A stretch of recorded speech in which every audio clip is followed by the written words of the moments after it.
Bismillahirrahmanirrahim. Innal hamdalillah nahmaduhu wa nasta'inuhu wa nastaghfiruh wa na'udzu billahi min shururi anfusina wa min sayyiati a'malina.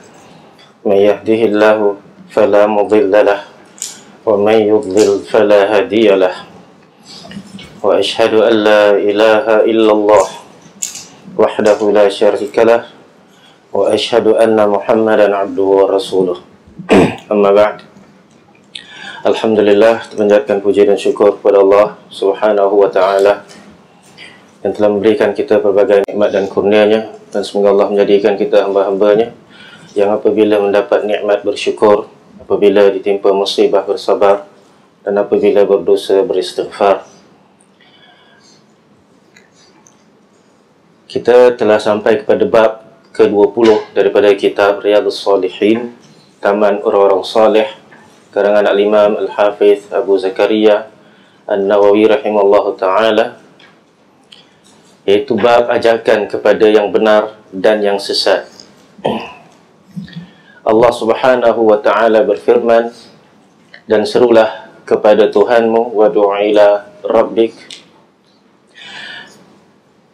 serulah kepada jalan Tuhanmu dengan hikmah dan pelajaran yang baik. Ud'u ila sabili rabbika bil hikmah wal mau'izatil hasanah, dan tolong menolonglah kamu dalam kebajikan dan ketakwaan. Wa ta'awanu 'alal birri wat taqwa.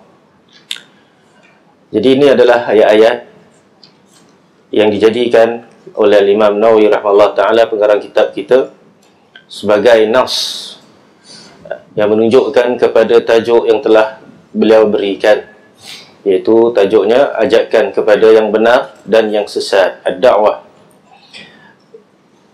kepada kebenaran dan juga kepada kesesatan. Jadi di sini tidak disebutkan apa hukum mengajak kepada yang benar, apa hukum mengajak kepada yang sesat. Adakah hukumnya sama? Baik. Adakah hukumnya boleh, wajib, ataupun tak boleh, haram? Tidak disebutkan di sini. Tapi kemungkinan pengarang kitab mengambil ataupun kesimpulan bahawa pembacanya akan tahu apakah hukum dakwah kepada yang benar. Tentulah hukumannya tidak seperti dakwah kepada kesesatan.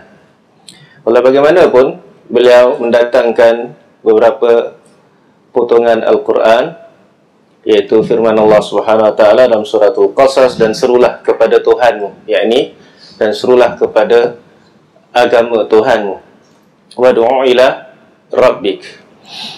Nah, jadi apakah yang kita boleh ambil daripada ayat ini? Apa yang dimaukan oleh pengarang kitab? Wad'u ila rabbik, serulah kepada agama Tuhanmu, maknanya suruh dakwah. Dan agama Tuhanmu, kepada Tuhanmu, apa yang membawa menuju kepada Tuhanmu, itu adalah kebaikan atau kesesatan? Itu adalah kebaikan, sebab Allah SWT adalah Al-Haq, Al-Haqqul Mubin, Maha benar lagi Maha nyata. Baik, jadi hukum yang boleh kita ambil daripada ayat ini, daripada perintah ini, adalah wajib. Asal perintah, hukumnya wajib. Dan yang kedua adalah ud'u ila sabili rabbik, serulah kepada jalan Tuhanmu. Yang tadi kepada Tuhanmu je, yang ini kepada jalan Tuhanmu. Jadi kita boleh ambil faedah daripada ayat ini, sebab ia mentafsirkan ayat yang sebelumnya. Jadi makna seru kepada Tuhanmu, maknanya seru kepada jalan Tuhanmu. Sama ke tak sama? Sama. Dan jalan Tuhanmu adalah Al-Islam yang dibawa oleh Nabi Muhammad SAW, syariatnya. Tapi bagaimanakah nak seru manusia kepada jalan Tuhanmu? Bil hikmah wal mau'izatil hasanah, dengan dua perkara. Yang pertama, dengan hikmah. Apa makna hikmah? Hikmah, kebijaksanaan. Hikmah adalah ilmu, lawan daripada kebodohan. Boleh tak kita ajak kepada jalan Allah tetapi dengan kejahilan? Tak tahu tapi nak dakwah. Tak tahu jalan Allah tu apa, dia dakwah. Sekarang rupanya dia ajak kepada dakwah kepada jalan apa? kepada jalan syaitan. Nah. Dan hikmah juga maknanya letakkan sesuatu pada tempatnya. Dan lawan daripada hikmah juga adalah kezaliman. Jangan seru dengan kezaliman. Jadi dengan keras. Kemudian wal mau'izatil hasanah, dengan nasihat yang baik, dengan pelajaran yang baik. Jadi maknanya dengan lembut ataupun dengan keras, dengan lembut atau asalnya. Dengan nasihat-nasihat yang hasanah, yang baik. Nah. Dan tolong-menolonglah kamu dalam mengerjakan kebajikan. Wa ta'awanu 'alal birri wat taqwa. Jadi di sini disuruh berta'awun dalam al-bir, diterjemahkan di situ sebagai kebajikan dan ketakwaan. Apa beza kebajikan dan ketakwaan? Adakah ketakwaan bukan kebajikan? Bukan. Adakah kebajikan bukan ketakwaan? Ataupun sama? Jadi dua kalimat ini seperti kalimat fuqara dan masakin. Fakir bukan miskin, ataupun miskin tu bukan fakir ke? Kedua-dua sama. Nah, dua-dua kongsi satu sifat lah, iaitu apa? Tak cukup. Tak cukup apa yang dia perlukan. Jadi kata ulama, kalau kita katakan orang ini fakir, maknanya miskin masuklah, dia pun miskin juga. Kalau kita kata dia miskin, fakir pun masuk. Tapi kalau kita dah sebutkan fakir dan miskin, maka mestilah fakir tu lain makna dia, miskin lain makna dia. Jadi bukan mengatakan miskin tu yang tak cukup, yang tidak mencukupi lah. Kemudian fakir itu tak mencukupi walaupun separuh daripada keperluannya. Jadi kalau miskin itu perlukan $10 satu hari, dia cuma ada $9, dia miskin. Dia masih miskin. Kalau dia perlukan $10 tapi dia cuma dapat tak sampai $5, maka ketika itu dia fakir. Nah, jadi ini antara kalimat-kalimat yang dalam kaedah idza iftaraqa ijtama'a. Kalau dia berpisah-pisah datangnya, maka dia maknanya sama. Dan kalau dia bertemu dalam satu tempat, idza ijtama'a iftaraqa. Dan kalau dia bertemu kat satu tempat, makna dia dah berbeza-beza. Macam al-iman dan al-islam. Iman tu Islam, Islam tu pun iman. Tapi kalau disebutkan iman dengan Islam dalam satu tempat, seperti hadis Jibril, jadi jawapan Islam lain, jawapan iman lain. Begitu juga dalam kalimat al-bir wa taqwa. Dua-dua kebajikan, dua-dua ketakwaan. So apa beza dia? Mereka mengatakan kebajikan laksanakan perintah. Kalau ketakwaan tinggalkan larangan. Jadi ada pengkhususan. Sebab takwa ada makna wiqayah, membentengkan diri daripada kemurkaan, daripada azab Allah SWT. Jadi dengan meninggalkan larangannya, takwa, kita takut pada Allah. Jadi kebajikan bir tu adalah buat kebaikan. Nah, jadi perintah untuk tolong-menolong dalam kebajikan dan ketakwaan. Sebesar-besar kebajikan, apa dia? Dan ketakwaan adalah mengajak kepada Islam. Nah, tolong-menolong kepada Islam, dakwah sama-sama. Tolong-menolong dalam hal-hal kebaikan. Ini dianjurkan dalam ayat ini dan zahirnya hukumnya wajib. Sebagaimana diharamkan kita tolong-menolong dalam apa? Dalam kejahatan, dalam dosa dan permusuhan. Wala ta'awanu 'alal itsmi wal 'udwan. Satu sambungan ayat dia. Jangan kamu bertolong-menolong dalam dosa dan permusuhan. Baik. Aku musuh dengan orang ni. Okey, aku sokong kau. Ini memang orang Arab suka macam tu dulu. Dia tak puas hati dengan satu orang sebelah sana aja. Okey, dia cari apa? Cari member. Group. Cari nombor lah kita katakan. Nah. Dalam dosa, aku nak buat satu dosa ni. Aku nak curi. Aku tolong kau. Anytime. Itu dia. Itu tak boleh lah. Tapi yang disuruh adalah apa ni? Dalam kebaikan. Mari kita buat kebaikan, mari kita pergi belajar, mari kita pergi tolong orang, pergi ziarah orang dan sebagainya. Okey, anytime panggil aku. Jangan cakap je anytime, tapi no time sebenarnya. Itu pun ada juga.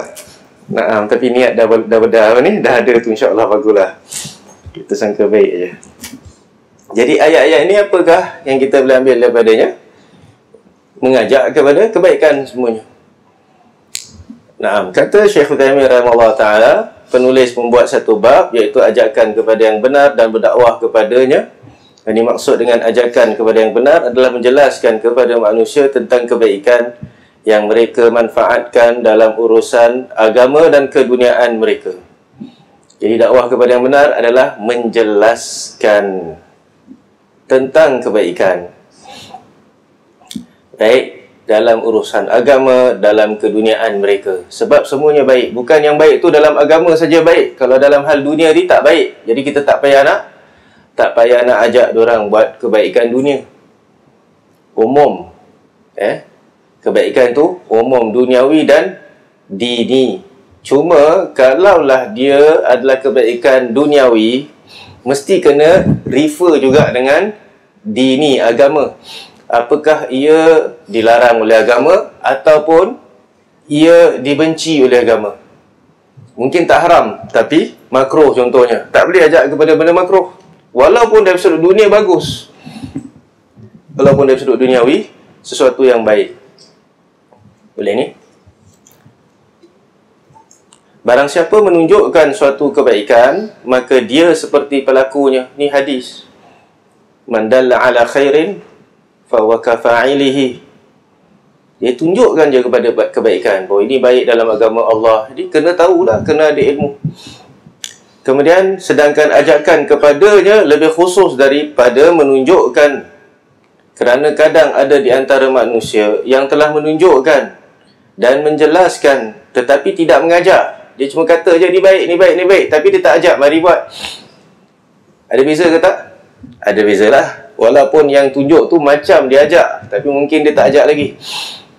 Jadi kalau dia dah ajak, sampai pegang tangan kali, sampai dia pujuk contohnya, sampai dia beri hadiah, gula-gula, aku tumpang kau pergi situ tak apa, balik pun aku tumpang lah. Ini dah lebih kan daripada setakat berkata bahawa Nabi SAW sabda pergi belajar, malaikat dah sedatang lah, apalah semuanya, semua haiwan istighfarkan untuknya.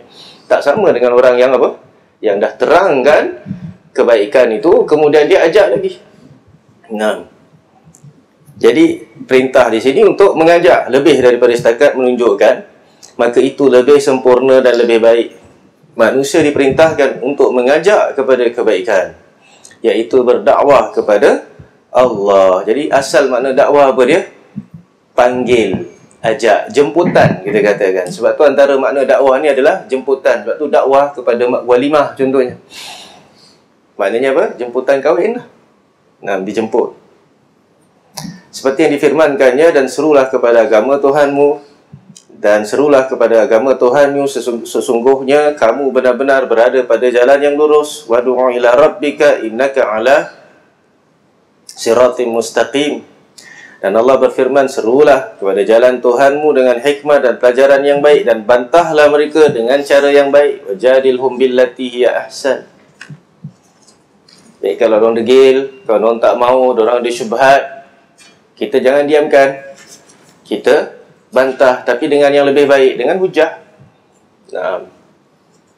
Allah berfirman, dan hendaklah ada di antara kamu segolongan umat yang menyeru kepada kebajikan. Wal takum minkum ummatu yad'una ilal khair. Mesti ada di kalangan kita satu golongan yang mengajak kepada kebajikan. Mesti ke semua ajak. Zahir ayat ini, satu golongan pun dah cukup. Dan mestikah kita letakkan satu golongan yang rasmi contohnya, kerja lain tak ada, dakwah saja? Tak mesti. Tak mesti. Jadi asalnya volunteer. Siapa nak buat, buat. Tetapi kalaulah kita boleh adakan satu pasukan dakwah contohnya, secara rasmi kerja full time untuk dakwah pun tak apa, masuk dalam ayat ni. Habis dia tak ada kerja lain, macam mana dia dapat rezeki dia? Okey, kita support. Boleh juga, tak apa, tak salah. Sebab itu ada dalam siasah syar'iyah adanya al-hisbah, yakni kumpulan hisbah, hai'ah amar ma'ruf nahi munkar. Jadi kerja dia apa? Dakwah lah. Perintah kepada ma'ruf, ajak orang solat, ajak orang kebaikan dan sebagainya. Dan kalau dapat kemungkaran, dia larang. Nah, orang jalan, pimpin tangan, nampak sah ni bukan laki bini contohnya. Dia pun apa? Dia pun ingkar lah. Nah, boleh tak macam tu? Kat dalam negeri Islam, bukan boleh, wajib pun patutnya atas semua orang. Tapi kalau ada satu golongan khas, sama dia pakai uniform ke tak pakai uniform, lagi bagus. Ada yang apa ni? Naik basikal tak motor lah. Nampak sah belum kahwin. Ataupun duduk dekat satu dekat park ke dekat apa, dekat tepi pantai. Ataupun apa lagi, makan satu pinggan pun ada kat kedai kopi, kat restoran. Punyalah banyak tu. Nah, dan buat aktiviti bersama-sama. Kadang-kadang dalam kenung pun ada, sama-sama juga. Ada ke tak tu? Ada. Panjat gunung sama-sama pun ada. Nanti dia tolong angkatkan, dia kuno head hope dan sebagainya. Dia setkan, angkatkan beg. Tak lepas angkatkan beg, angkatkan orang tu sekali. Suka itu memang suka lah. Ini ada budak-budak ni, part tolong-tolong orang ni. Ini part ni nombor 1 kat depan. Penat dia semilang. Tapi kalau orang lelaki suruh dia tolong, jangan harap. Ini semua kemungkaran. Kemungkaran ke bukan? Ini sudah tentulah kemungkaran. Tapi maksudnya bukan tu sajalah. Banyak lagi. Kalau dia tak puasa bulan Ramadan, makan terang-terang. Ada orang yang apa ni, yang amar ma'ruf nahi munkar. Ni semua masuk dalam ayat ini. Dan asalnya perintah, wal takun, perintah, hendaklah. Perintah tu ada satu ummatun, yakni satu golongan yang menyeru kepada kebajikan, al-khair, kemudian menyuruh kepada yang ma'ruf, mencegah dari yang munkar. Wa ulaika humul muflihun, dan mereka itulah orang-orang yang beruntung. Baik, untung ke rugi buat kerja ni? Untung. Tapi macam tak untung aja. Macam penat aja. Orang bukannya suka kita, benci kita. Orang yang paling dibenci siapa dia? Orang-orang ni lah. Nah, sebab tu kat sebahagian negeri, orang paling disayangi adalah polis. Sebab polis pun buat jahat. Tapi kalau polis buat kerja, dia tangkap orang buat jahat, mesti orang tak suka polis. Nah, baik, sibuk je. Buat maksiat, dia datang, dia lagi datang. Baik. Tapi tentulah bukan macam tu aja kan. Dia kejar cari orang buat maksiat. Tentulah sebelum tu dia dah apa ni, tutupkan semua rumah-rumah maksiat. Dia dah haramkan semua peluang-peluang untuk buat maksiat. Bukan dia buat satu lorong memang khas untuk buat maksiat, lepas tu dia datang situ, dia tangkap orang buat maksiat. Memang lorong tu lorong maksiat. Nah,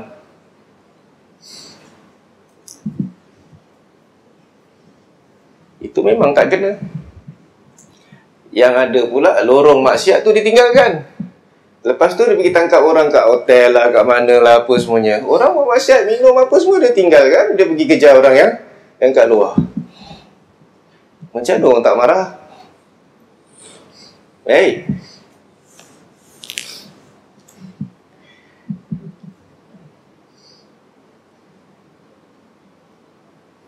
Baik, dan janganlah kamu menyerupai orang-orang yang bercerai-berai.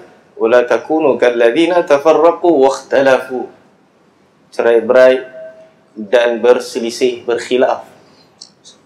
Selepas datang keterangan yang jelas kepada mereka, min ba'di ma ja'ahumul bayyinat wa ulaika lahum 'adzabun 'adzim. Dan mereka itulah orang-orang yang mendapat siksa yang berat. Jadi ini isyarat suruh bersatu. Berdakwah pun kita bersatu, amar ma'ruf bersatu, nahi munkar pun bersatu. Jangan jadi macam orang-orang yang berpecah belah. Di sini tak disebutkan siapa mereka, tapi di tempat lain disebutkan seperti apa orang-orang sebelum Islam. Yahudi berpecah belah kepada macam-macam puak, Nasrani berpecah belah kepada macam-macam puak. Islam berpecah belah tak? Tak kan? Islam bagus, tak ada pecah belah punya. Masya Allah. Islam berpecah belah lagi banyak. Tu dia kata Rasulullah SAW. Lagi banyak. Tambah lagi satu. Tapi ada orang bila kita cakap bahawa umat Islam ni berpecah belah kepada macam-macam puak, macam mana yang Nabi khabarkan, lepas tu kita kata sebagaimana Nabi khabarkan juga semuanya dalam neraka melainkan satu, diorang tak nak terima. Ada yang pandai sikit, dia terus kata hadis daif. Ini biasalah, hadis daif. Tak pernah dengar? Ada orang kata hadis daif. Ada yang tak tahu pasal tu. Mereka kata itu adalah orang-orang yang dalam zaman Islam, maknanya, iaitu bukan yang pecah atas nama Islam tau, bukan Syiah, Khawarij apa semua. Itu yang dimaksudkan adalah orang Kristian zaman Nabi, orang Yahudi zaman Nabi. Sebab Nabi kata wataftariqu ummati. Nabi tak cakap Islam tau. Nabi kata apa? Dan umatku akan berpecah belah. Jadi termasuk umat Nabi SAW, Islam pun ya, Yahudi pun umat Nabi juga, Nasrani pun umat Nabi. Itu kata mereka. Sebab Nabi disuruh untuk dakwah kepada Yahudi Nasrani. Itu makna dia, ni untuk Yahudi Nasrani dan orang-orang kafir. Tu yang pecah belah banyak. Islam tak akan pecah belah. Itu kata sebahagian mereka. Kenapa? Sebab dia sadar bahawa dia sedang berpecah belah. Dia sedang buat satu mazhab baru. Dia tak ikut lagi Islam yang dibawa oleh Rasulullah SAW, yang dipraktikkan oleh sahabat, yang difahami oleh tabi'in. Mereka tak. Jadi mereka kata tak apa, kita boleh pecah belah janji kita atas nama Islam. Jadi Syiah pun betul, Khawarij pun betul, Mu'tazilah pun betul. Baik, sebenarnya hadis itu khabar dari Rasulullah SAW nak berikan kita amaran supaya jangan pecah belah jadi macam Yahudi dan Nasrani. Tapi Nabi SAW dah terangkan jalan selamat dia ada, iaitu apa? So siapa tu yang dalam syurga? Kata sahabat. Nabi jawab, mereka yang ikut agamaku dan agama sahabat-sahabatku. Ma'ana alaihi wa ashabi. Agama yang mana aku di atasnya dan sahabat-sahabatku pun sama ada di atasnya. Apa tu agama yang ada pada zaman tu? Yang Nabi SAW atas agama Islam yang itu, version yang itu, version 1.0.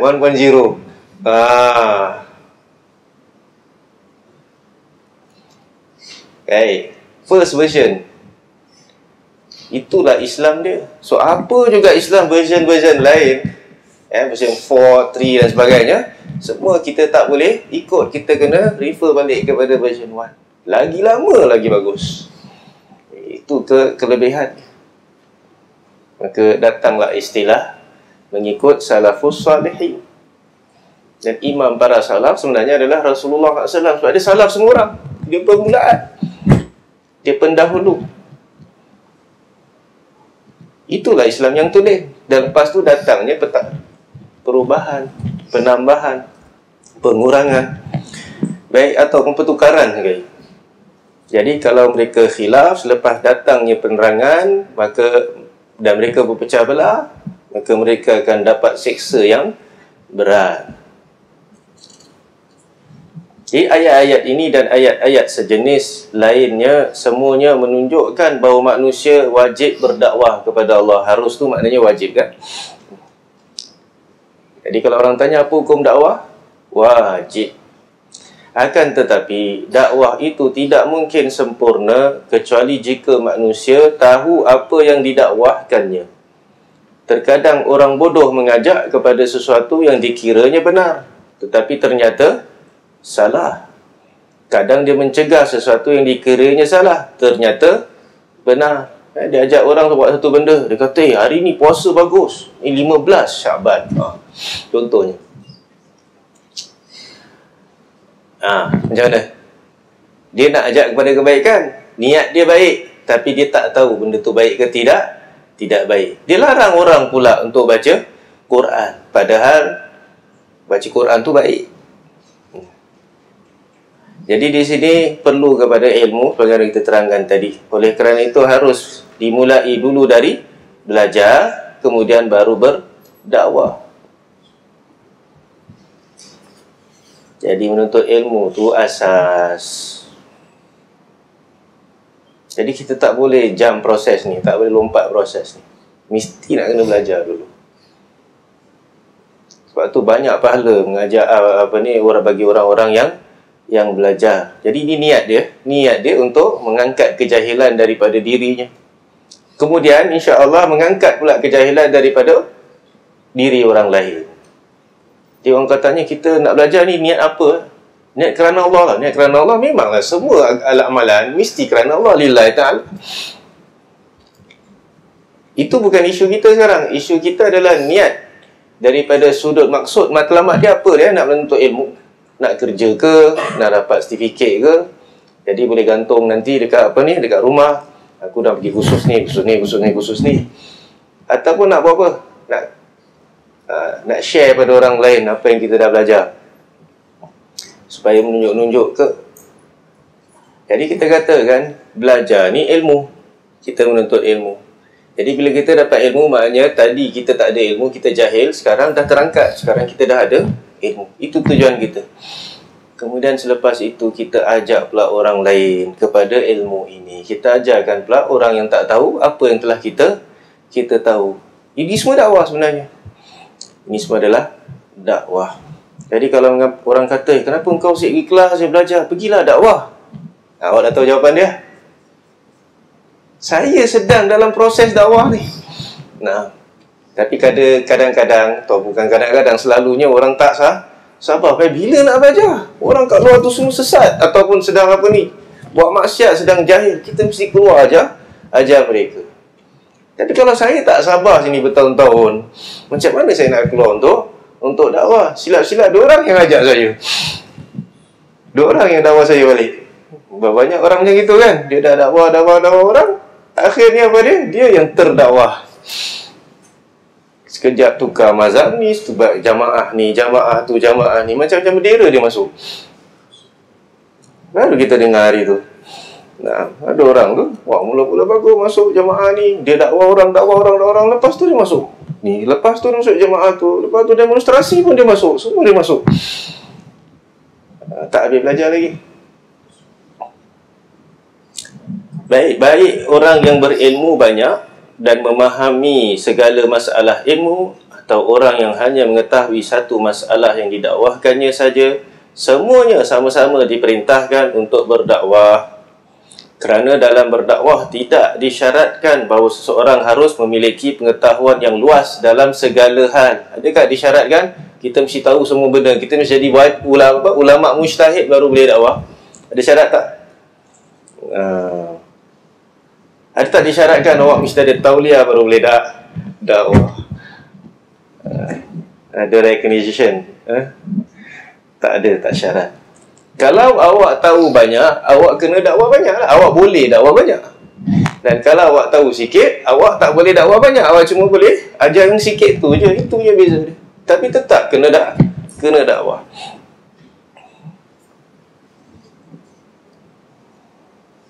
Jadi tak ada alasan bagi mengatakan saya masih tak tahu lagi, saya tak boleh dakwah.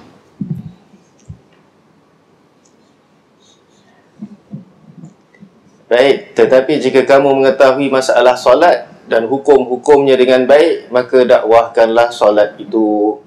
Walaupun kamu tidak mengetahui masalah-masalah lain. Kerana Nabi SAW bersabda, sampaikanlah dariku walaupun hanya satu ayat. Ini hadis sahih kan? Dalam Sahih Al-Bukhari. Balighu anni walau ayat.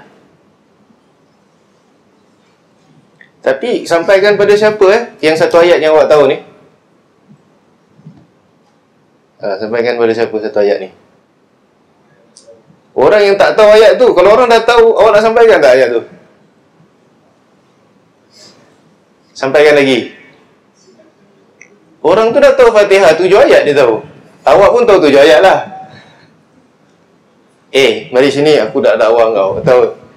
Ni Fatihah dengar. Ya Allah, ingat apa dia duduk kat kerusi dia. Ingat nak cakap ajar apa Fatihah. Semua kita pun dah tahu. Lepas tu besok lagi satu kelas. Mari. Aku nak ajar kau. satu ayat ni, satu tahun dia jatuh je.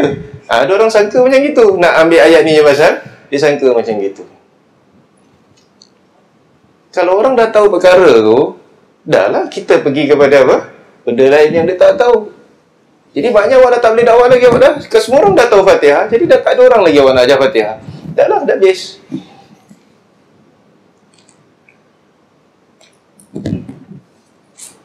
Tapi ada orang dengan satu ayat tu, dia boleh pergi satu dunia tau. Berhari-hari, bertahun-tahun kadang dia nak ajar satu ayat tu. Tak patutlah. Ulama yang pergi daripada satu negeri ke satu negeri untuk berdakwah ni bukan sembarang orang sebenarnya.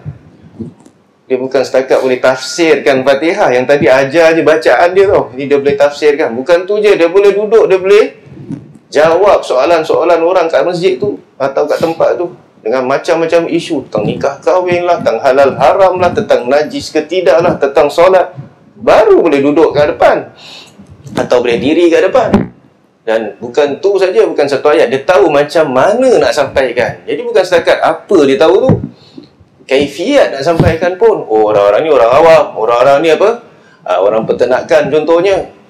Jadi dia punya pemisalan tu jangan pak kasih apa ni tentang apa ni yang diketahui oleh orang-orang bandar je.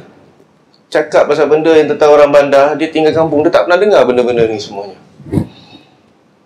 Macam kita cakap dengan orang bandar, kita cakap pasal lembu, pasal itik, pasal apa semuanya. Apa cerita ni? Baik. Jadi kena tahu keadaannya. Dan kalau boleh kena tahu adat kebiasaan dia. Dan kena tahu ilmu orang yang ada kat depan kita. Dan apa yang diorang tak tahu. Jadi kita apa ni? Dan apa yang diorang tahu tapi diorang salah tahu. Kan ada orang ingatkan dia tahu ni, dia ingatkan dia betul, tapi rupa-rupanya dia salah. Ada orang kata kalau solat jambul tu jatuh kat dahi, kalau sujud, diorang kata apa? Habis, tak sah, ulang balik. Betul tak? Ni kalau kat kampung memang gini. Ni kat awak dah berkawan kampung dah. Mungkin kat kampung si gelap agaknya. Tapi awak kalau di kampung-kampung memang gitu dong kan. Marah betul, oi. Lagi-lagi budak-budak yang apa ni, jambul keluar lah, cantik Superman punya ke apa ke. Tak sah. Marah bukan main. Siapa pernah kena tegur kan ni? Tak ada lagi dah. Old-timer memang tengok. Dia mungkin tak tahu banyak, tapi bab ni dia nampak je orang muda. Ni lah. Dia marah. Baik. Jadi diingatkan dia tahu, sebenarnya dia tak tahu. Tak ada pula. Ada tak dalil bahawa tak sah? Tak sah. Dia sujud atas dahi ke tidak tu? Dia tak sujud atas dahi. Sebab Nabi SAW dan sahabat-sahabat pernah sujud atas sarban. Sedangkan sarban tu melekat kat kepala dia sebab takut panas. Baik. Sebenarnya dia bukan pasal jambul, bukan pasal apa. Dia tengok orang solat tak pakai songkok je, diorang dah marah. Kan? Itu ada satu lagi kefahaman. Itu orang bising-bising nanti. Jadi orang yang nak berdakwah kena tahulah keadaan-keadaan. Dia kena peka, dia kena faham.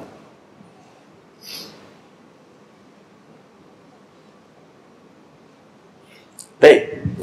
Tapi kamu tidak boleh mendakwahkan sesuatu tanpa ilmu sama sekali, kerana hal itu akan menimbulkan bahaya untuk dirimu sendiri dan bahaya untuk selainmu. Adapun bahayanya untuk dirimu, kerana Allah mengharamkan kepadamu mengatakan tentangnya sesuatu yang tidak kamu ketahui. Allah haramkan berkata tentang Allah sesuatu yang tidak kamu ketahui. Tentang Allah ni umum. Tentang sifat Allah, tentang perbuatan Allah, tentang hukum ahkam Allah SWT, syariat dia, apa yang halal, apa yang haram. Allah haramkan kita cakap tentang hal-hal ini secara spesifik, melainkan kalau kita ada ilmu. Dan dalilnya firman Allah SWT, katakanlah Tuhanku hanya mengharamkan perbuatan yang keji, baik yang nampak ataupun yang tersembunyi. Qul innama harrama rabbiyal fawahisha ma zahara minha wa ma batan wal ithma wal baghya, dan perbuatan dosa dan melanggar hak manusia bighairil haq, wa an tusyriku billahi ma lam yunazzil bihi sultana, mempersekutukan Allah dengan sesuatu yang Allah tidak menurunkan hujah untuk itu. Jadi diharamkan untuk kita syirikkan Allah SWT. Tapi perhatikan, dengan sesuatu yang Allah tidak turunkan hujah untuk itu, boleh tak kita jadikan mafhum mukhalafah? Oh, jadi kalau ada syirik yang ada hujah, boleh. Sebab Allah cuma haramkan apa ni? Syirik yang tak ada hujah. Ada syirik yang ada hujah?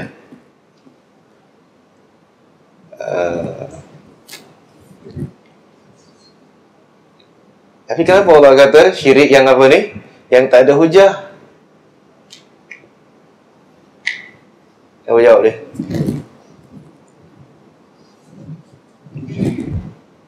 Ini hanya bayan saja bahawa syirik itu tak ada hujah. Syirik itu semuanya tak ada hujah. Jadi sebenarnya penguat, bukan nak mengkhususkan bahawa syirik yang tak ada hujah yang Allah haramkan. Kalau nak syirik, boleh, janji ada hujah. Nah,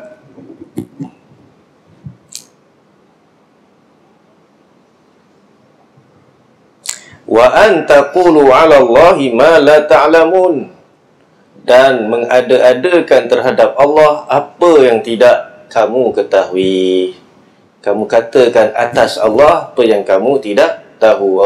Kamu kata Allah haramkan hal ini, ini haram tau, oh ini sunnah tau, ini bid'ah tau, dan sebagainya. Tapi dia tak tahu sebenarnya. Dia cuma dengar-dengar je.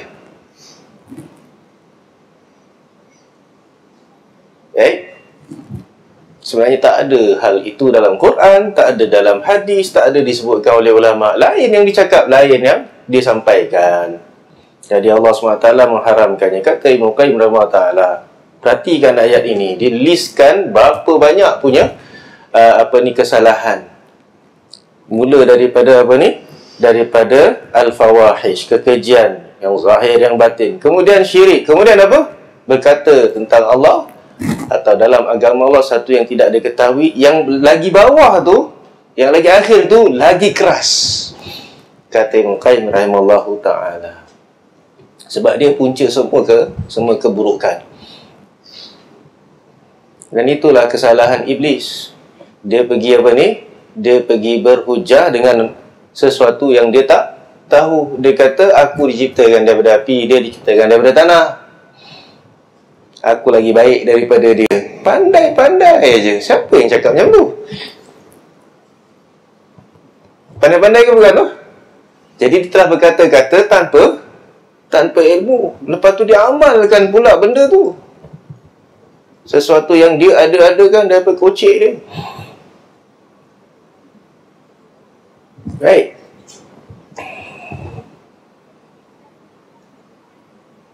Jadi inilah keadaan orang-orang yang sangka dia baik, sangka dia tengah buat baik, dengan hujah-hujah akal seperti ini. Baik.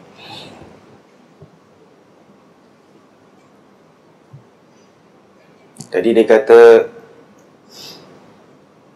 kenapa kalau kita tanya dia, orang semua dah bangun tau daripada sujud yang terakhir, last sujud dalam solat. Dia ni tak bangun-bangun lagi.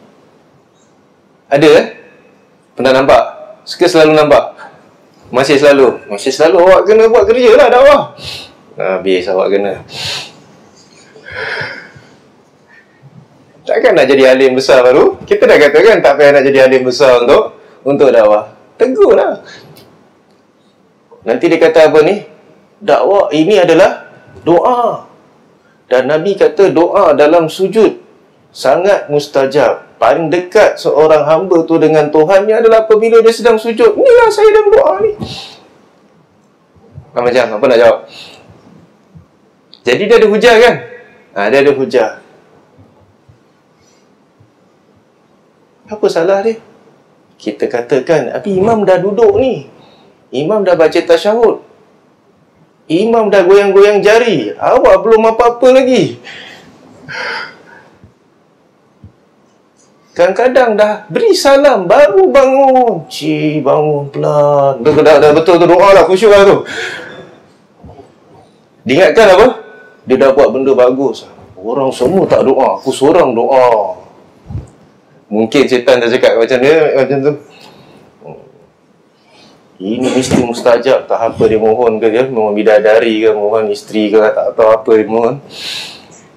Baik, kita katakan hadis tu betul, hadis tu tak salah, tapi pemahaman awak tu yang salah. Sebab ada hadis lain suruh apa? Suruh ikut imam. Bila dia takbir, bila dia baca waladhalin, amin. Bila dia rukuk, jangan rukuk sebelum dia. Bila dia i'tidal balik, sujud, duduk dan sebagainya. Cuma tak sebut aja. Kalau dia beri salam, tak payah lah. Maknanya semua sekali ikut imam. Saya masih ikut lagi. Saya tak bangun sebelum imam, saya bangun selepas imam juga. Kita katakan lambat lah. Kalau dah lambat sangat ni ikut ke? Ikut ke tak tu? Ini ikut tertinggal kalau awak naik kereta konvoi kan. Awak seluruh punya orang tu bawa apa boleh tahan juga. Awak bawa punya ni, berbual apa semuanya, mesti awak tertinggal. Kita tinggal juga, ni tak ikut. Dan nampak kan orang semua ikut imam, dia pun orang pun nak doa. Tapi pasal imam dah bangun, dia orang bangun. Jadi mana lagi bagus menyalahi imam? Maknanya menyalahi perintah Nabi SAW. Dan Nabi bila terangkan bahawa kita doa atau sujud tu bagus adalah apabila kita tak ikut imam, ataupun imam ada time untuk kasih kita time, dia nak doa, jadi kita pun doa, ambil peluang untuk doa. Itu pemahamannya. Jadi dua-dua hadis kita amalkan. Itu bab apa ni? Sujud panjang. Macam ada lagi satu jenis sujud. Tadi last sujud, ini dah habis salam, dia sujud lagi. Ni sujud sahwi ke apa? Tapi satu kali je dia sujud. Kalau nak sujud sahwi dua kali sujud, betul lah. Lepas tu ada yang beri salam, ada yang tak, Allahu a'lam. Dia boleh tanya dia apa ni? Sujud syukur. Sujud syukur. Ada tak sujud syukur dalam Islam? Ada. Jadi apa saya syukur atas apa? Syukur, alhamdulillah Allah berikan aku taufik untuk solat sampai habis ni. Kalau Allah tak berikan aku taufik dan hidayahnya, aku tak dapat solat. Jadi aku bersyukur, aku pun sujud syukur. Dan kali ini tak ada alasan apa ni, dia tak ikut imam. Dah habis salam, mana ada lagi? So macam mana? Ni semua sangkaan-sangkaan orang tau sebenarnya. Entah dia karang sendiri ke, ataupun dia tengok orang buat, macam best juga dia tu buat, aku pun nak ikut lah. Manusia ni macam itu tau sebenarnya.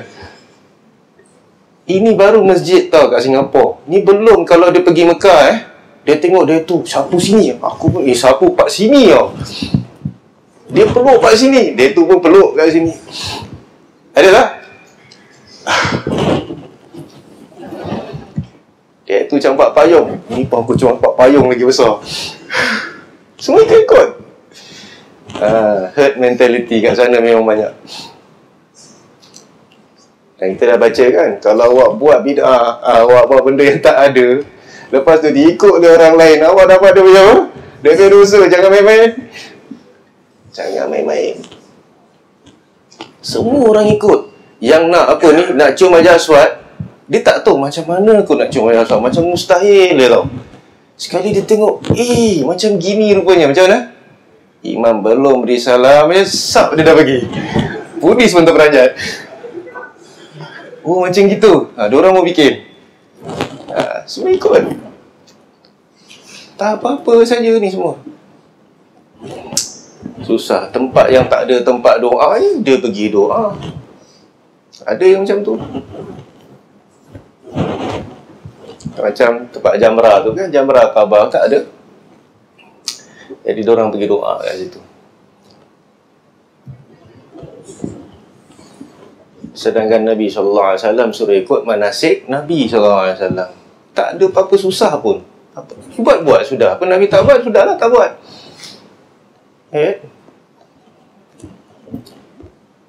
Balik kepada sujud selepas solat sujud syukur tu. Oh, jadi kita dah faham hujan dia sujud syukur. Oh, itu makna sujud syukur kan? Jadi kita jawab, kalau gitu awak kena sujud lagi sekali. Sujud apa? Sujud syukur. Kedua, kenapa? Sebab Allah berikan awak taufik untuk ingat Allah untuk sujud syukur. Dan lepas tu awak kena sujud lagi sekali. Sujud apa? Sujud syukur lagi.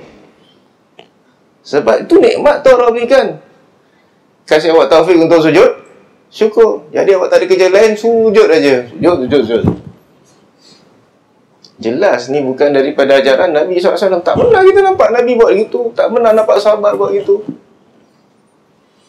Tak pernah Imam Majah buat gitu. Walaupun semua cakap pasal sujud syukur. Dan diorang maksudkan adalah, oh, ada orang dapat anak, sujud syukur. Ada orang sembuh daripada operation, sujud syukur. Oh, kita menang peperangan kat situ, sujud syukur. Tak ada masalah. Ada orang jahat tu telah mati, habis, kita pun sujud syukur. Benda macam itu memang ada. Ada orang baru masuk Islam, Allah Akbar, sujud syukur. Benda-benda yang macam tu, benda-benda yang mendatang seperti itu. Kalau nak cakap pasal atas nikmat biasa ni semuanya, setiap kali makan sujud, setiap suap sujud, termuntah lah tu.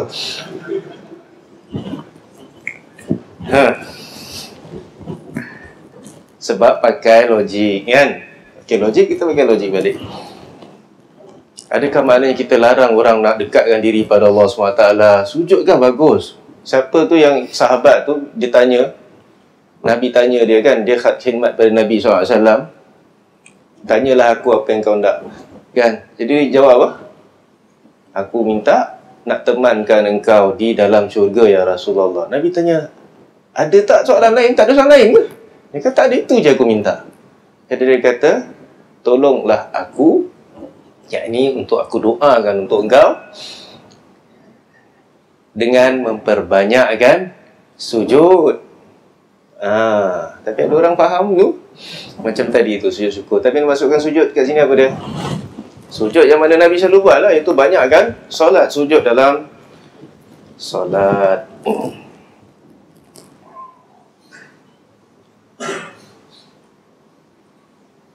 Dan tak semestinya banyak sujud, banyak bilangan sujudnya. Maksudnya apa?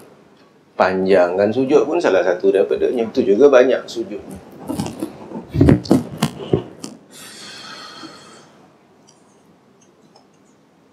Jadi ni berlaku di masjid-masjid kita. Kenapa ni?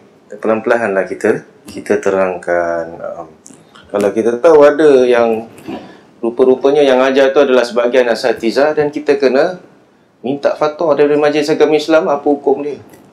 Jadi kasih penerangan. Lepas tu kita kena cek tahu dia ustaz-ustaz ni yang ajar macam ni. Apa dalil dan bukti dia? Panggil dia untuk kaunseling. Kenapa ajar masyarakat macam gitu? Ke tak boleh? Ke tak boleh? Boleh. Jadi bila kita nak sampaikan, mufti kita pun cakap macam ni, baru ada hujah kuat. Saya tak percaya kita Majlis Agama Islam, Majlis Fatwa akan apa ni, akan ajarkan ajaran seperti itu. Tak ada. Saya tak percaya. Sebab tak ada dalam mana-mana kitab, mana-mana yang kita tahu yang ajarkan seperti itu. Baik.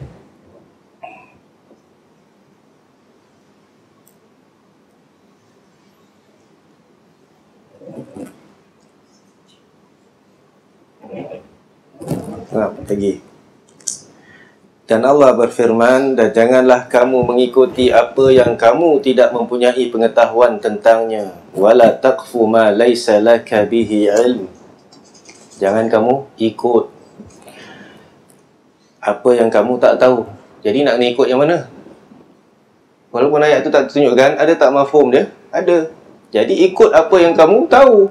Yang tak tahu jangan ikut. Sesungguhnya pendengaran, penglihatan dan hati, inna sam'a wal basara wal fu'ada, kullu ulaika kana anhu mas'ula. Semuanya itu akan diminta pertanggungan jawabnya. Kenapa engkau buat ni? Kenapa engkau buat itu? Dan ini dalil, sebesar-besar dalil mengharamkan kita taklid buta. Apa yang taklid buta? Taklid tak tahu, tak nampak, tak tahu apa dalil dia terus. Sedangkan kita boleh tahu dalilnya. Ini bukan sembarang tak tahu. Kalau memang tak tahu, tak apa. Dimaafkan. Ini dia boleh tahu. Dia boleh tanya apa dalilnya. Dia boleh pun baca, dia boleh faham. Bahkan dia dah tahu manakah dalilnya. Tapi dia sengaja tak nak tengok, dia tutup mata pada dalil. Dia nak pergi ikut mazhab tu. Itu taklid. Itulah namanya taklid buta. Seperti lembu yang dicocok hidungnya, kata Ibn Qayyim rahimahullah ta'ala dalam kitab I'lamul Muwaqqi'in Ar-Rabbil Alamin. Jadi ke mana aja kita tarik dia, dia ikut. Itu yang dinamakan taklid buta, seperti taklid orang-orang musyrikin. Kenapa sembah berhala? Entah. Kita dapati datuk nenek kita semua buat macam tu, kita pun ikut. Bagus.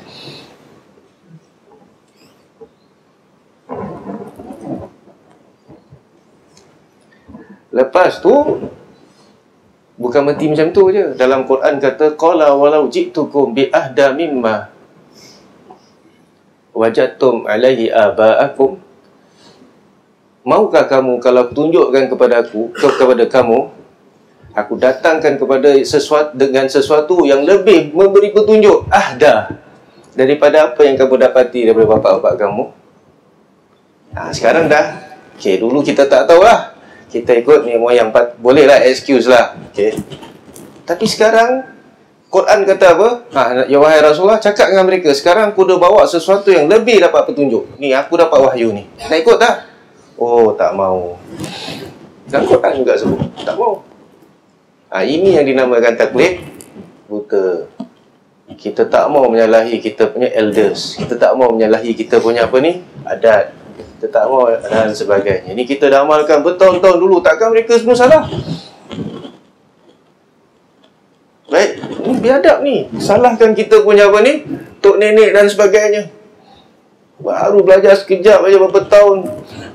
Tu dia. Dah mula lah. Inilah orang-orang ni. Jadi kita katakan penyakit mengikut sesuatu yang tidak kita tahu ni adalah sesuatu yang bahaya. Sebab itu dilarang oleh Allah Subhanahu Wa Taala. Semuanya akan dipertanggungjawabkan. Jadi nak dakwah mesti ada ilmu. Di samping itu manusia juga harus bijak dalam dakwahnya, menempatkan segala sesuatu pada tempatnya, mengajak manusia kepada Allah dengan cara yang sesuai, mengajak manusia yang menentang dengan cara yang sesuai. Jadi kalau orang degil, kita pun ada caranya. Tak sama dengan cara orang yang apa ni, tidak menentang. Setiap kelompok manusia harus diajak dengan cara tersendiri. Ada orang tu, dia ni lembut, dia akan terpengaruh kalau kita bawa sesuatu yang apa ni, yang mengajak pahala, dia akan suka. Sebab tu dalam Quran dan hadis pun ada targhib, fadail amal macam ni. Oh, solat jemaah 27, best, kita buat. Daripada aku solat sendiri, baik aku. Sebab tu sampaikan dah habis jemaah pun, dia masih parking dekat apa ni, dekat sebelah kanan sebelah, dia nak apa ni, nak dapat pahala jemaah. Itu khilaf lah masalah. Maksudnya dia tahu bahawa solat jemaah tu lebih banyak pahala. Baguslah tu. Ni jenis orang yang bila tahu pahala je, dia akan buat. Kebanyakan orang kita sebenarnya jenis macam ni. Sebab tu orang Singapura paling senang jual apa, kita jual barang pada dia. Tu dia. Apa barang pun orang beli, janji nampak bagus apa semuanya. Jalan. Sebab tu orang pun banyak kena tipu juga. Kalau kena dengan tukang ubat.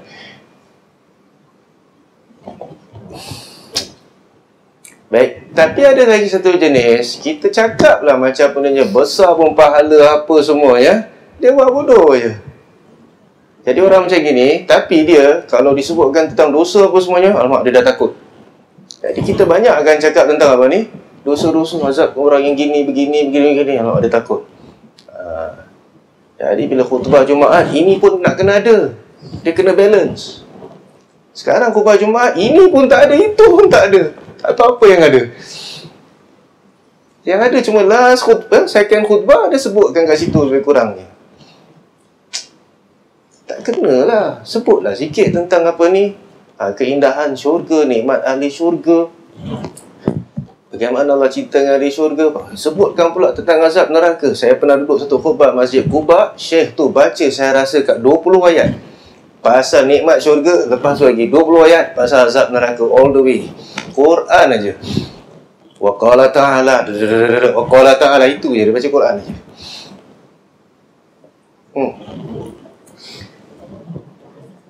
Tapi tempat kita ni mungkin tak berapa sesuai, pasal kita baca satu ayat, kita kena terjemah lagi panjang daripada tu. Jadi dia jadi double. Panjang pula nanti khutbah, tak bagus pula.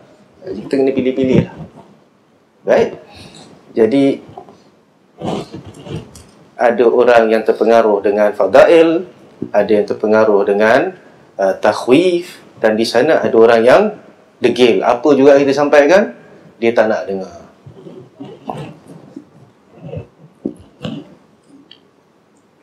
Jadi ada dalil di situ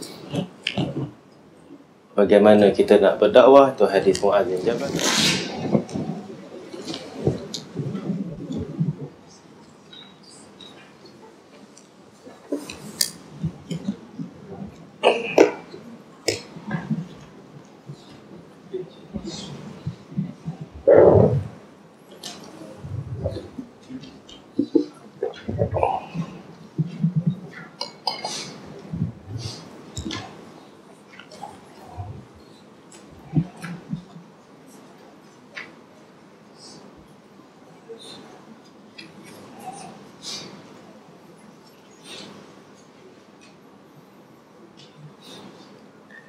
Bismillahirrahmanirrahim. Alhamdulillahi wahdah, wassalatu wassalamu ala man la nabiyya ba'dah. Kita telah membaca ayat-ayat Al-Quran Al-Karim menganjurkan berdakwah ke jalan Allah Subhanahu wa taala. Dan bagaimana ayat-ayat ini menunjukkan kewajipan berdakwah daripada sudut asalnya. Tetapi di sana ada beberapa perincian tentang kewajipan berdakwah, iaitu hendaklah seseorang itu layak berdakwah, hendaklah seseorang itu mampu berdakwah. Kerana jika seseorang itu layak berdakwah tetapi dia tidak mampu berdakwah, maka ketika itu gugurlah kewajipan berdakwah daripadanya. Dan di dalam beberapa keadaan, jika dakwah itu telah dilakukan oleh sebahagian orang Islam yang lain, maka gugurlah juga kewajipan itu daripadanya. Sebab asal dakwah adalah, maksud daripada dakwah adalah menyampaikan dakwah itu kepada orang lain. Jika maksud itu telah tercapai, sama ada dengan diri kita ataupun dengan orang lain, maka gugurlah kewajipan berdakwah tersebut. Sebab itu ulama mengatakan daripada sudut lain juga, dakwah ini adalah fardu kifayah. Fardu tetapi secara kifai, yakni jika seorang ataupun satu golongan telah melakukannya, ia mencukupkan daripada golongan Islam yang lain. Kemudian tentang wajib atau tidak, mampu atau tidak mampu berdakwah, ini juga satu perkara yang sangat penting. Ada orang menyangka bahawa semua orang wajib berdakwah, lepas tu bila ada orang yang tidak berdakwah, maka terus dia buruk sangka. Dia kata, apa ni ustaz ni tidak berdakwah, apa ni orang ini tidak berdakwah, cakap aja tahu tapi dia tidak keluar berdakwah. Aku lagi bagus sebab aku ni berdakwah. Dan dakwah itu hukumnya wajib katanya. Jadi dia terlupa nak lihat keadaan orang tersebut. Sebab kemungkinan orang itu tahu berdakwah, layak berdakwah, tetapi tidak berdakwah tidak semestinya disebabkan dia melekehkan atau melalaikan perintah Allah. Jadi kemungkinan di sana ada kewajipan-kewajipan lain yang wajib dilaksanakan sehingga dia tidak dapat berdakwah. Dan awak pula memang tidak ada kewajipan lain, jadi awaklah yang buat dakwah. Kenapa nak buruk sangka dan kita katakan benci-membenci kepada orang lain? Jadi di sini kita dapati bahawa syaitan masuk kepada sebahagian orang baik yang telah buat baik. Dah baguslah dia berdakwah tu pun, kita nak cakap lah, taruhlah dia telah melakukan dakwah, tapi dia mula memandang rendah saudara-saudara dia lain yang dia lihat seperti tidak berdakwah. Kemungkinan orang itu ada kewajipan lain, dia ada kerja. Nak kerja macam mana? Nak dakwah macam mana? Baik, nak keluar macam mana? Berapa hari dia nak keluar kalau dia kena dia kena kerja. Kalau tak kerja, siapa nak kasih makan? Contohnya lah. Nah, baik, dan kemungkinan dia kena buat kerja lain, dia kena belajar. Dan belajar tu lebih penting bagi dia daripada berdakwah sebab dia belum pandai. Ataupun masuk bulan haji, dia kena buat haji. Mana lagi wajib? Buat haji ke berdakwah? Dua-dua wajib, tapi haji adalah fardu ain. Dan dakwah ini kalau dibuat oleh orang lain, gugur daripada dirinya. Dan kewajipan haji itu ada syarat-syaratnya, ya ke tidak?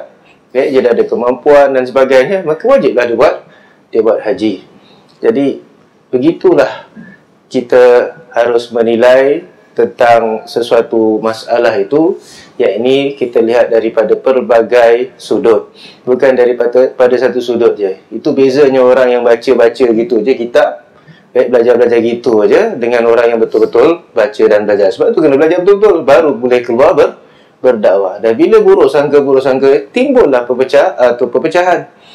Baik, timbullah kita katakan perbencian dan mungkin sampai permusuhan disebabkan hal ini. Sedangkan semua orang nak kebaikan, semua nak berdakwah. Dan di sana ada golongan kata dakwah bukan macam gini. Mana boleh asyik ketuk pintu je. Dakwah mesti buat satu organisasi.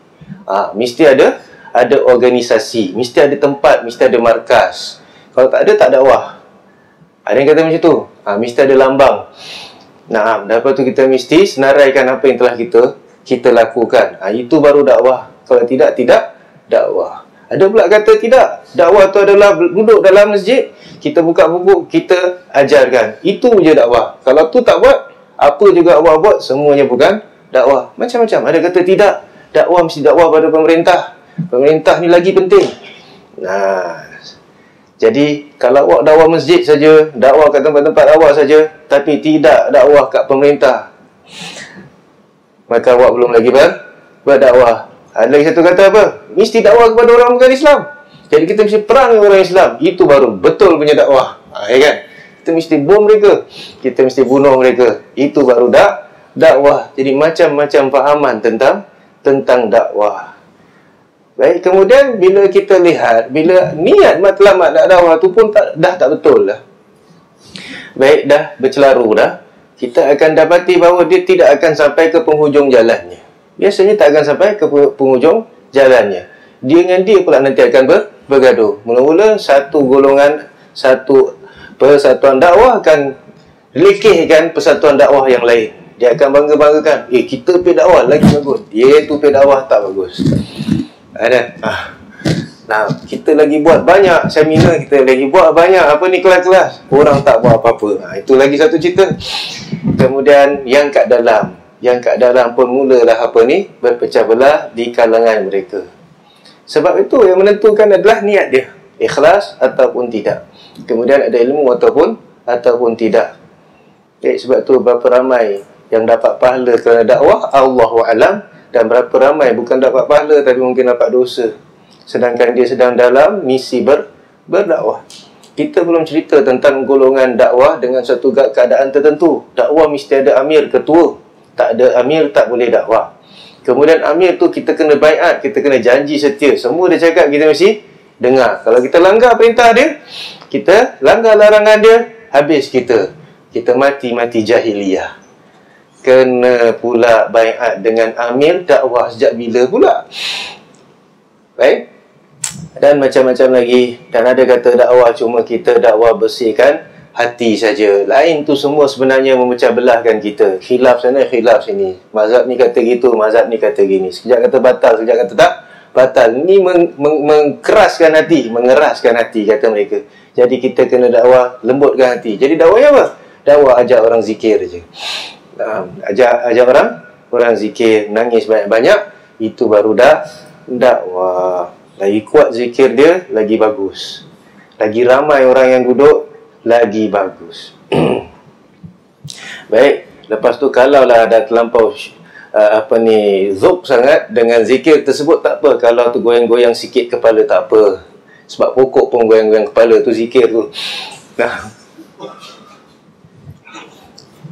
Tapi kalau lebih daripada pokok macam mana? Macam pokok nak tumbang, kena ribut. Dah sampai berpeluh-peluh macam mana pula?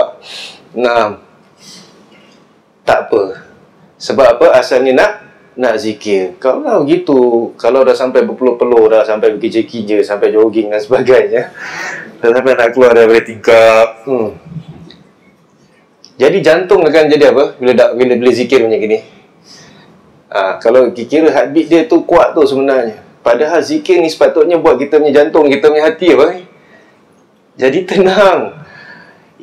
Zikir itu sebenarnya cara untuk mendapat ketenangan. Sebab tu kita tak payah masuk yoga ke, masuk Qi, Qi ke Qi, QI lah tapi Qi. Nak dapatkan DP Qi baru kita boleh tenang. Lepas tu kita kena debit macam mana pun tak apa, kita boleh hati batu blok pun kita boleh pecahkan, tak payah ketuk besi. Allah SWT adalah berfirman, alladzina amanu wa tatma'innu qulubuhum bi dzikrillah. Orang-orang yang beriman dan hati-hati mereka tenang dengan zikrullah. Ala bi dzikrillahi tatma'innul qulub. Ketahuilah dengan mengingat Allah itu hati-hati akan menjadi tenang. Tapi kalau nanti kinja apa semuanya, dah nak kira berapa dah ni, dah 1000, nak berapa lagi ni, berapa banyak lagi ni. Baik. Jadi ini bukan membuatkan hati kita makin tenang, makin guncang lagi. Baik, lepas tu balik rumah penat lah, syok lah. Macam exercise, syok tak exercise? Penat. Baru main bola, badminton ke, bowling ke dan sebagainya, kita akan rasa apa? Rasa sedap. Sebenarnya kita sedap exercise saja. Jadi ini juga satu penyakit. Semua orang nak dakwah, baik, tapi adakah semua sampai kepada jalan Allah Subhanahu Wa Taala? Sebab tu kata Allah Subhanahu Wa Taala, qul hadhihi sabili. Katakanlah Muhammad, inilah jalanku. Ad'u ilallah. Aku menyeru kepada Allah, aku dakwah kepada Allah. Ala basiratin ana wa man ittaba'ani. Atas ilmu basirah, aku dan orang yang ikut aku. Jadi jalan Rasulullah sallallahu alaihi wasallam apa dia? Sabil Nabi sallallahu alaihi wasallam apa dia? Ad'u ilallah. Jalan Nabi sallallahu alaihi wasallam adalah seru kepada Allah. Jadi jangan main-main tentang apa ni? Tentang dakwah. Maknanya tu jalan Rasulullah SAW. Jadi mesti ikut apa? Rasulullah SAW. Ad'u ilallah ana ala basiratin ana wa man ittab. Jadi mesti dengan ilmu. Aku dan orang-orang yang ikut aku. Jadi siapa yang mendakwa bahawa dia ikut sunat, ikut Rasulullah SAW, cinta pada Rasulullah SAW, baik, mesti nak kena dakwah. Mesti nak kena dakwah. Dan sebelum nak dakwah mesti nak kena ada ilmu. Sebab nak dakwah ala basiratin. Wa subhanallah wa ma ana minal musyrikin. Dan maha suci Allah. Dan ni isyarat sebenarnya bahawa tujuan ni semua, dakwah ni semua adalah untuk apa ni? Kepada Allah ni. Maknanya apa ni? Untuk mendekatkan diri kepada Allah SWT. Dan bermula dengan mensucikan Allah SWT daripada segala sifat kekurangan. Jadi mesti fokus kepada apa dalam dakwah? Dalam tauhid Allah SWT, mentauhidkan Allah SWT dalam ibadatnya, dalam rububiyahnya, dalam asma' wa sifatnya. Baik, wa subhanallah wa ma ana minal musyrikin. Dan aku bukan termasuk orang-orang musyrikin. Apa makna tak termasuk dalam orang-orang musyrikin dalam ayat ini? Wa ma ana minal musyrikin. Dan tentu-tentu Nabi SAW bukan orang musyrik. Baik, apa maknanya? Buat apa nak declare lagi aku bukan orang musyrikin? Begitu juga dalam doa iftitah, qul inna salati wa nusuki wa mahyaya wa mamati lillahi rabbil alamin la syarika lahu wa bidzalika umirtu wa ana awwalul muslimin. Dah tu apa dia? Wa ana minal muslimin wa ana awwalul muslimin. Aku masuk orang yang muslimin. Dan dalam ayat lain, aku bukan orang musyrikin. Maknanya ada dua. Pertama, Nabi SAW tidak mengamalkan amalan orang musyrikin, walaupun tidak bersama dengan orang musyrikin. Sebab kalau kita negeri sendiri, negeri Islam, tapi amalan kita tak ada ubahnya macam orang-orang musyrikin, kita syirikkan Allah SWT juga. Bila kita nak minta tolong, ada hajat tu, ada hajat ni, kita jumpa bomoh juga, kita pergi kubur juga. Baik, kita pakai tangkal juga untuk elakkan anak kita sakit. Contohnya, anak ni sakit, pakai tangkal. Sakit, tukar nama. Sakit, macam-macam. Baik. Kadang-kadang jadi pula tu. Baik. Sedangkan sebahagian amalan ini ataupun kebanyakan amalan ini adalah jalan kepada syirik. Walaupun dia tak tinggal bersama dengan orang-orang musyrikin. Satu lagi adalah wa ma ana minal musyrikin, aku tidak duduk bersama orang musyrikin. Itu salah satu daripada makna ayat ini. Jadi ini dalil bahawa dakwah ini mestilah terbina atas apa? Mensucikan Allah SWT, mentauhidkan Allah SWT dan tidak mensyirikkan Allah Subhanahu Wa Taala. Jadi mesti ikhlas. Jadi jalan ataupun cara berdakwah ini terdapat permasalahan. Adakah kita mesti setiap cara kita dakwah tu sebagaimana Rasulullah SAW dakwah? Maknanya tak boleh kita buat dakwah dengan cara baru. Tak boleh pakai kaset contohnya, tak boleh pakai video contohnya, tak boleh pakai internet, tak boleh pakai email, SMS dan sebagainya. Nak dakwah macam mana? Mesti jumpa orang direct on tuan, baru dakwah. Kalau tidak bukan dakwah. Ada yang sangka macam tu. Sebab dakwah tu satu ibadat, dan semua ibadat tu hanya diterima oleh Allah apabila dipenuhi dua syarat. Ikhlas tu masalah hati. Lagi satu apa?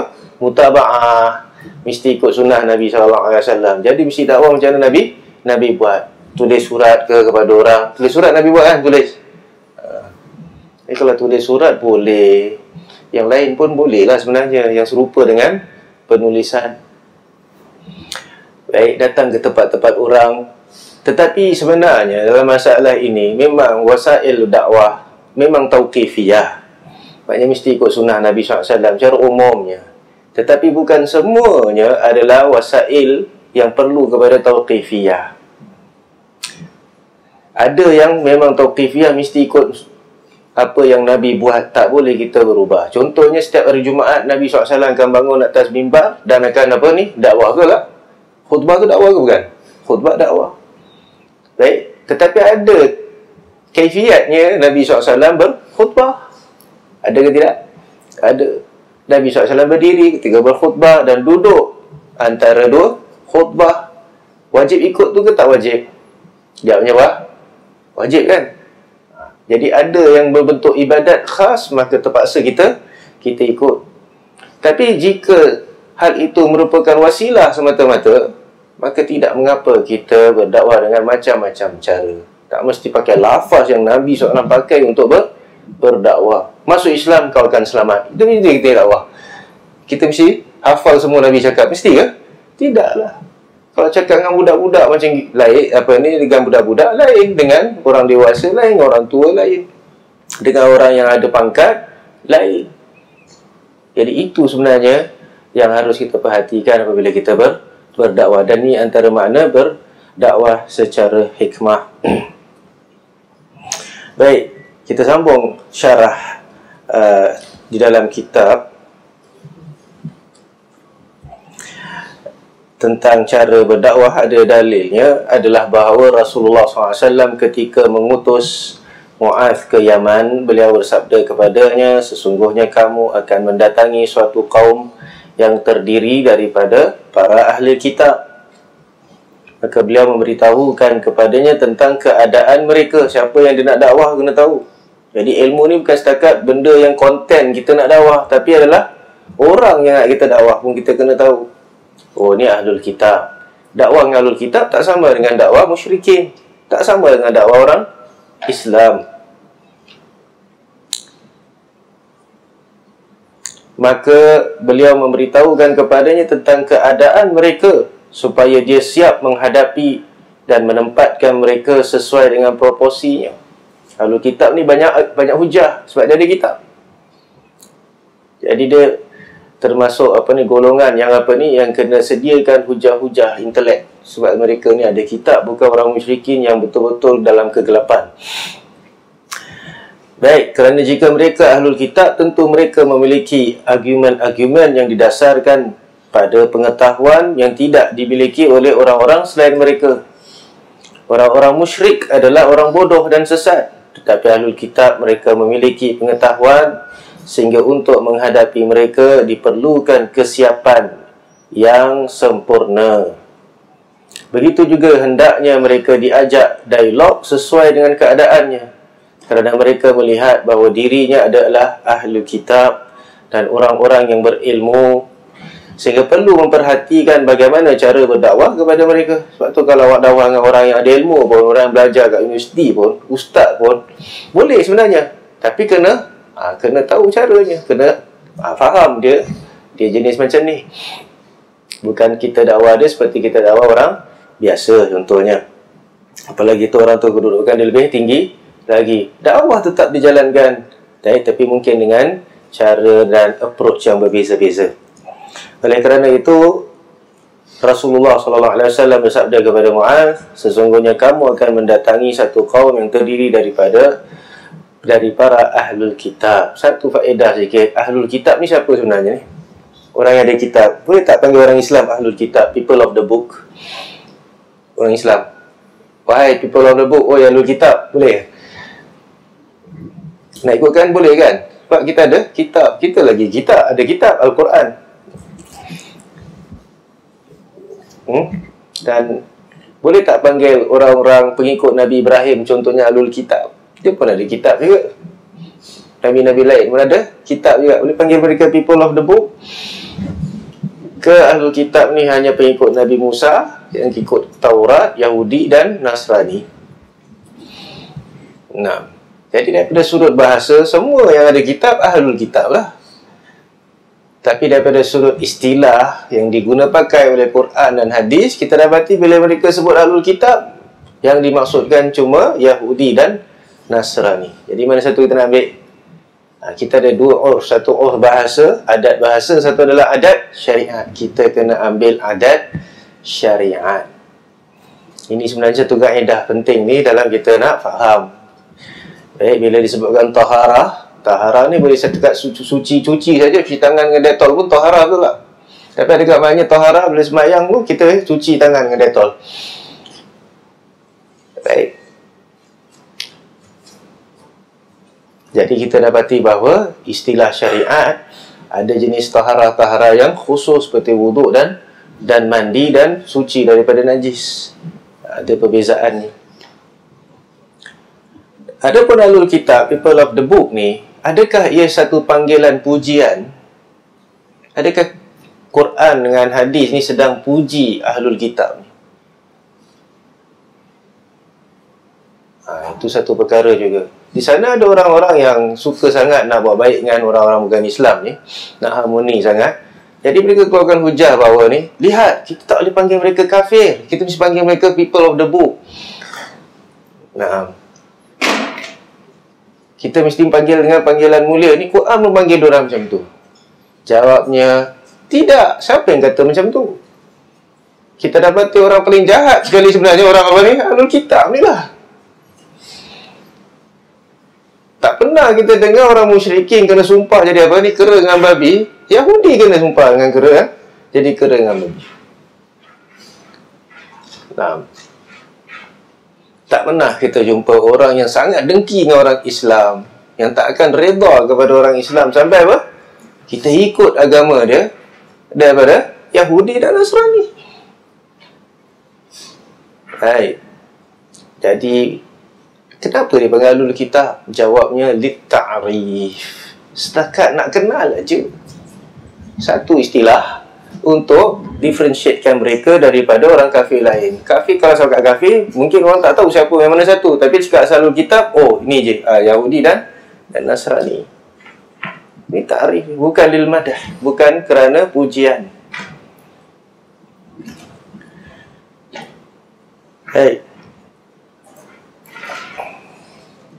Baik, kita ambil satu contoh yang konkret. Ada orang bodoh yang sedang solat sambil berbicara. Dia mengira bahawa berbicara tidak membatalkan solat. Maka kita jangan langsung mengejeknya atau mengolok-oloknya. Akan tetapi setelah selesai solat, kita katakan kepadanya, sesungguhnya dalam solat tidak boleh berbicara dengan pembicaraan manusia. Tetapi yang boleh diucapkan adalah bacaan tasbih, takbir dan bacaan Al-Quran. Tapi jawab salam boleh tak? Bacaan salam zikir kan? Waalaikumsalam boleh? Nah, tak boleh. Itu tak masuk dalam ni. Sebab apa? Kita bila jawab salam, sebenarnya kita bercakap dengan apa ni? kita jawab salam lah, kita cakap dengan orang. Tapi kalau subhanallah, tidak. Nah,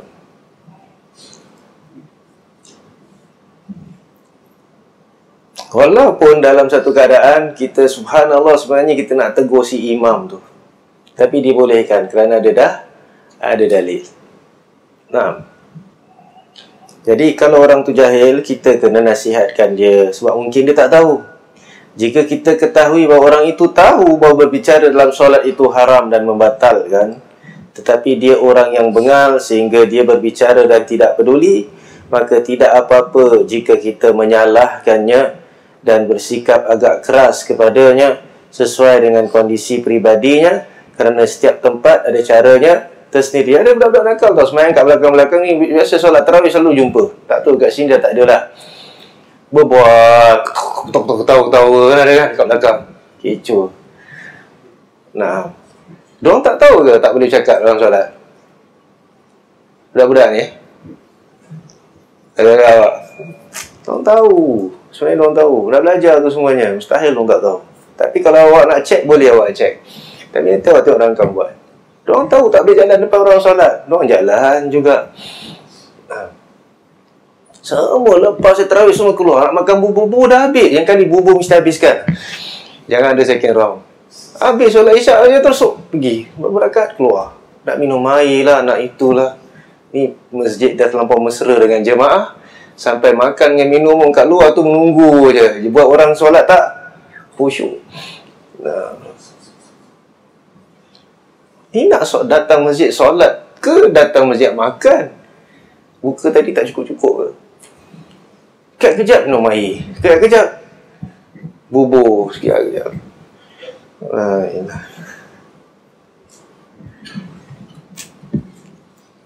Jadi bila masjid dah habis semua, dah tutup kedai semuanya, kalau nak makan mesti sampai solat habis semuanya, tak ada orang keluar saja. Nak keluar teruslah balik.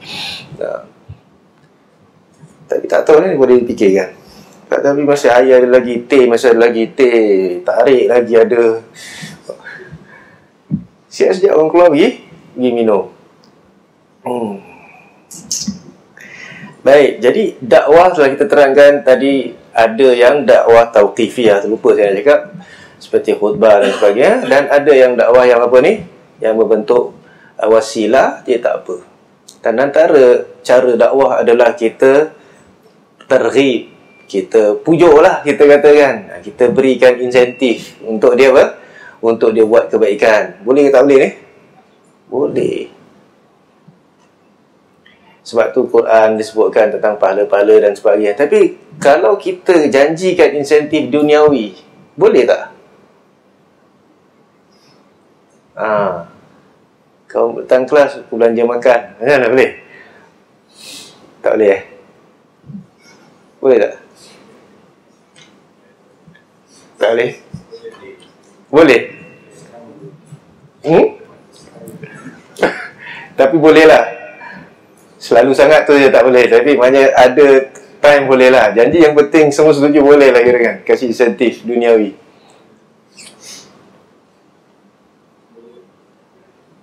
Kau ikut manhaj, kau dapat anak perempuan aku. Oh, lagi best. Masuklah dia macam. Boleh tak insentifnya gitu? Boleh?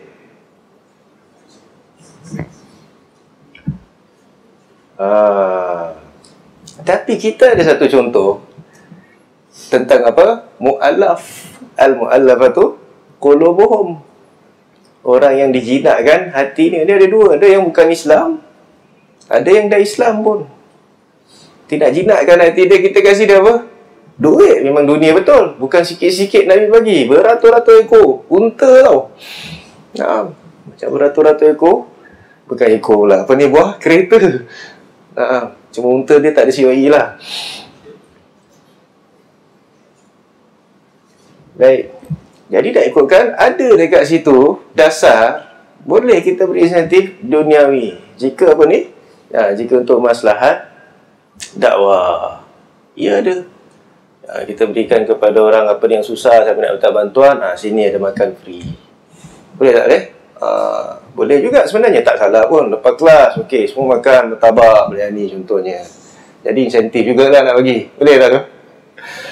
Lepas solat je ada pisang gantung-gantung. Tapi sekarang dah tak ada tu semuanya. Tak tahu ABA tak kasih katnya. Dulu ada pisang ni semuanya. Pisang pun jadi. Nah. Jadi isunya boleh ke tak boleh. Jadi kita dah tahu ada dasar je boleh juga. Jadi bubur dan sebagainya, teh ni semuanya, adakah termasuk dalam bab untuk galakkan supaya mereka buat kebaikan datang masjid? Okey, itu satu. Awak fikirkan. Lagi satu apa?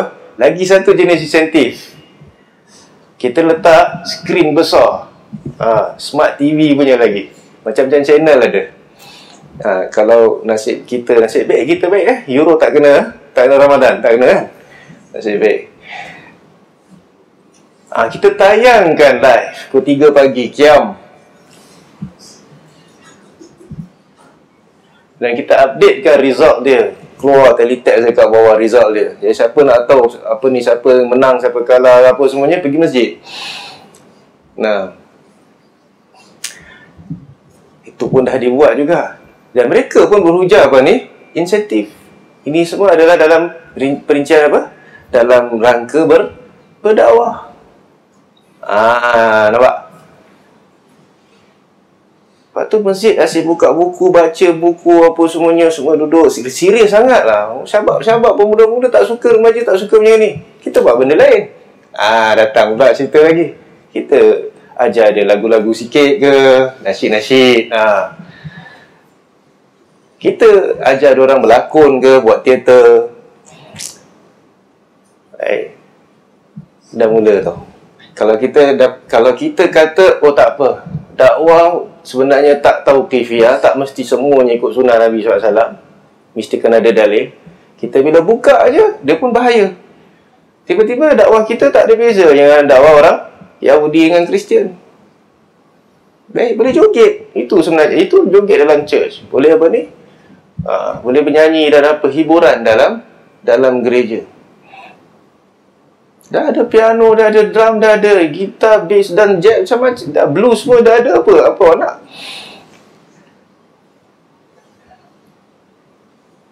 Kalau masjid kita jadi macam gitu, tak sama ke dengan diorang? Jadi di sinilah perlu juga nak dakwah kena ada ilmu. Baik, bila part ibadat sudah.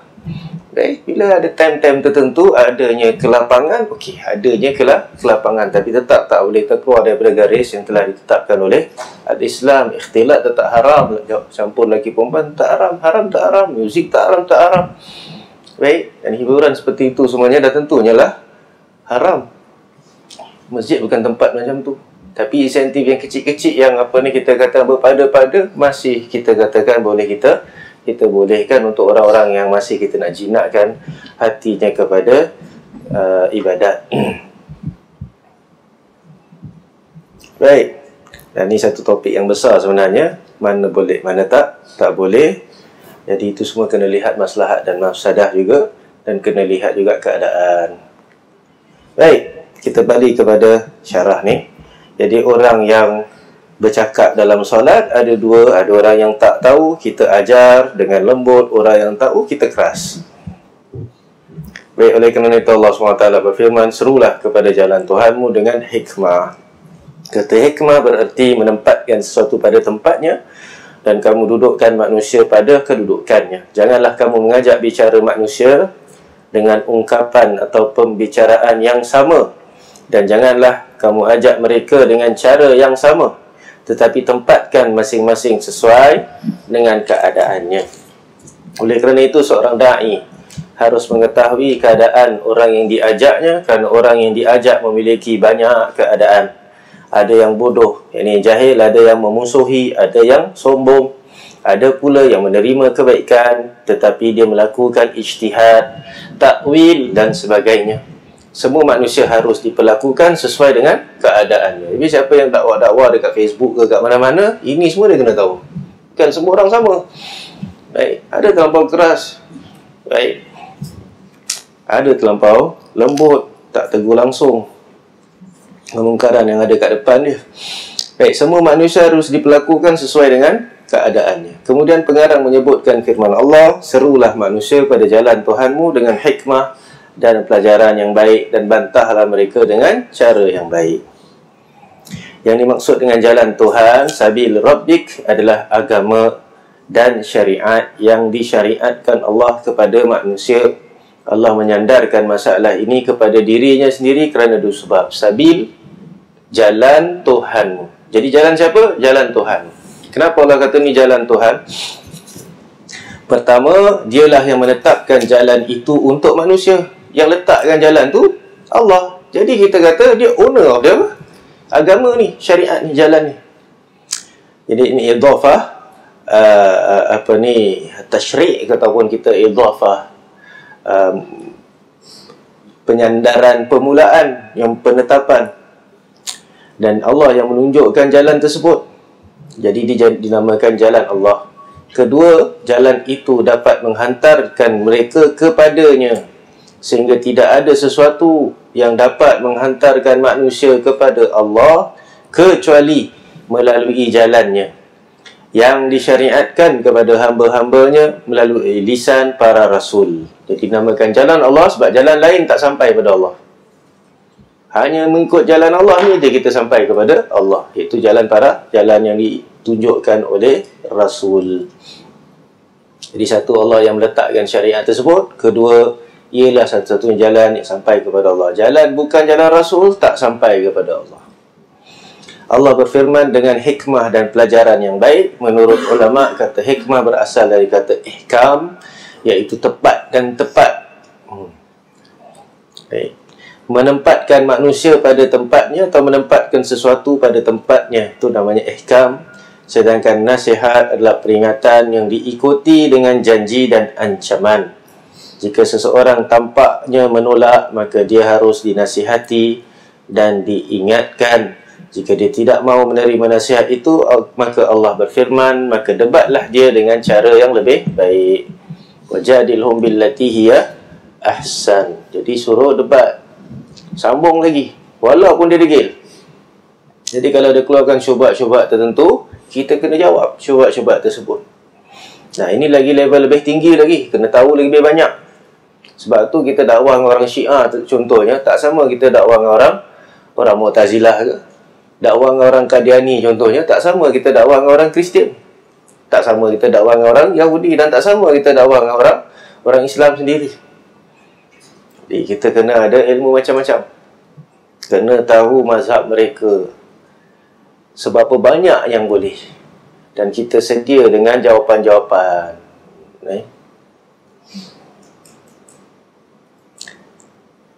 Jika seseorang membantah atau mendebat dakwah kita, maka debatlah dia dengan cara yang lebih baik.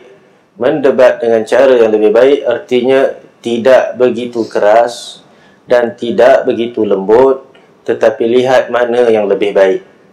Dengan cara yang lebih baik juga dalam susunan kata, pemuasan logik dan penyebutan dalil-dalil yang memuaskannya.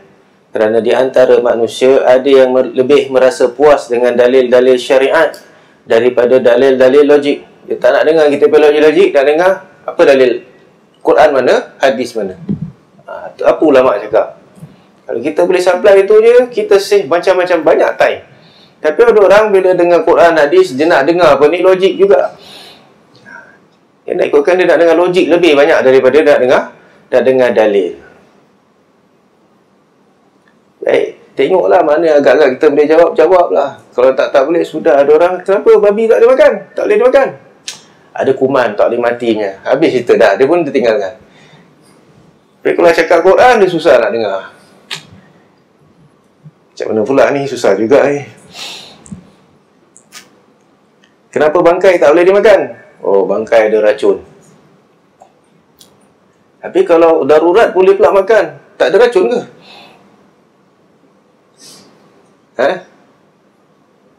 Boleh jadi suatu pakai logik pun bahaya juga. Dia main logik balik, habis kita terperangkap. Jadi tengoklah tempat mana kita boleh nasihatkan secara logik. Tapi antara logik yang bagus adalah logik Rasulullah SAW. Orang tu minta izin nak berzina, kan ada. Nabi kata, engkau, apa perasaan kau orang nak zina dengan mak engkau, dengan adik engkau, makcik kau, kakak engkau dan sebagainya. Tentu kau tak suka, kan? Nah, kalau kau tak suka orang buat pada engkau, jangan buat pada orang lain. Nah, ini adalah dari sudut logik. Boleh je Nabi kata Allah haramkan, habis itu.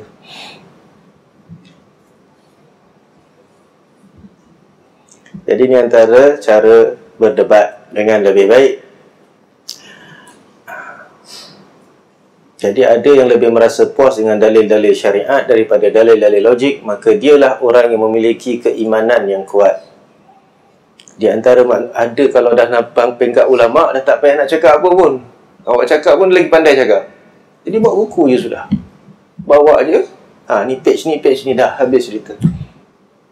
Sebab tu saya ingat lagi Syekh di Madinah tu dulu, nama Syekh Amin Syangqiti, pengarang kitab Adwa'ul Bayan. Saya rasa tak ada orang kat Madinah tu lebih hafal daripada dia. Baik, katanya Lisanul Mizan tu dia hafal. Satu komus macam gini pek tebal dia hafal. Jangan cakap lagi pasal tafsir, jangan cakap pasal hadis. Dan syair-syair semua dia hafal sebagai dalil matan dan sebagainya. Baik, Syekh ni datang daripada Mauritania, datang ke Madinah.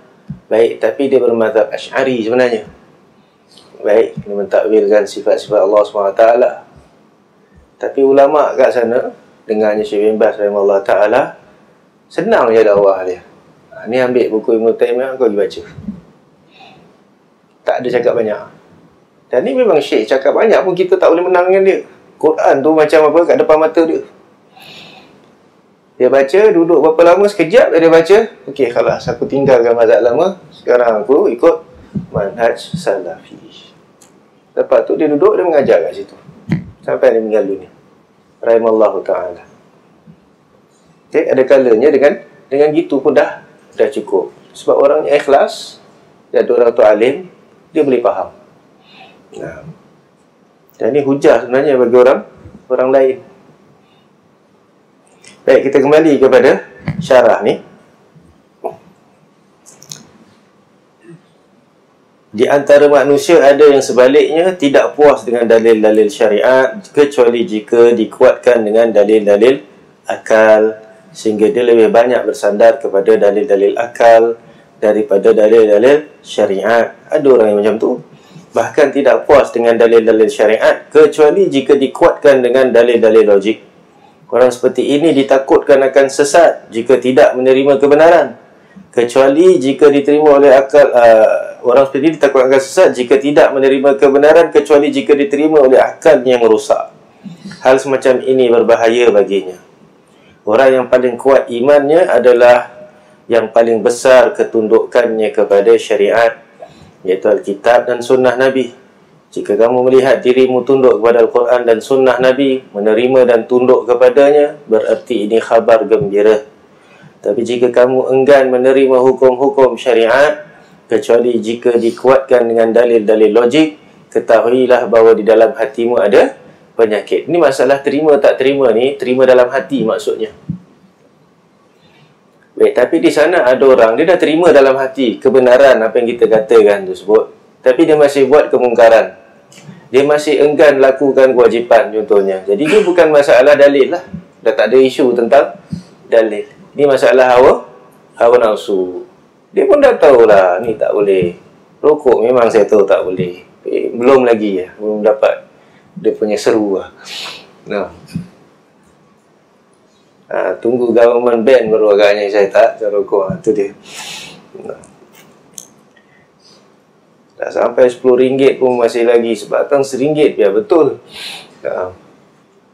Boleh bakar RM1? Bakar RM1?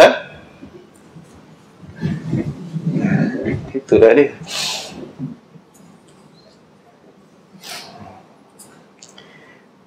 Tapi orang-orang macam gini sebenarnya kita kesian juga. Nah, ada bila yang itu dia sebenarnya hidup dalam kepura-puraan sebenarnya. Nampak macam bagus, padahal dia tahu tak bagus. Dia pura-pura dengan orang. Itu satu lagi masalah. Dan dia akan tengoklah, kalau hati dah ada iman, dia akan terpaksa tinggalkan juga. Sebab apa ni? Dia akan apa ni? Tak boleh selesa dengan hidup secara pura-pura. Pura-pura ni sebenarnya sifat nifak tau sebenarnya, munafik. Jadi sama ada dia masuk betul-betul, ya ini dalam agama Islam, tinggalkan syahwat dan hawa nafsunya, ataupun dia tidak. Macam mana datang bulan Ramadan tapi dia boleh tinggalkan? Lepas tu dia buat lagi. Kan tak masuk akal sebenarnya kan? Dia boleh tahan gitu punya lama, dia tak boleh tahan lagi.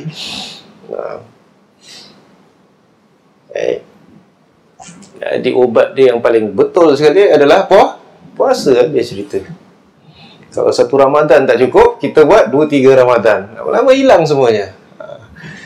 Tak payahlah nak lagi isap rokok yang tak ada ni, nikotin. Lepas tu isap yang bubble, yang buah-buahan, apa tu nama dia, shisha lah kat sana. Sini nama apa dia. Nah, mentang-mentang ada menteri yang apa ni, yang hisap lepas tu kita pun nak ikut. Menteri tu pun dah tak dia lantik lagi. Tergiran dia hisap shisha. Baik. Dan sekarang dah diketahui bahawa itu lebih teruk daripada apa ni, daripada merokok. Tapi kita dapati restoran-restoran Melayu, tak tahu lah kat sini ada ke tidak, tapi kat negeri jiran dah banyak dah. Budak motor semua datang ya, semua nak apa ni, tempat yang ada benda tu. Haish, macam-macam. Sebab orang Arab buat semuanya boleh ya.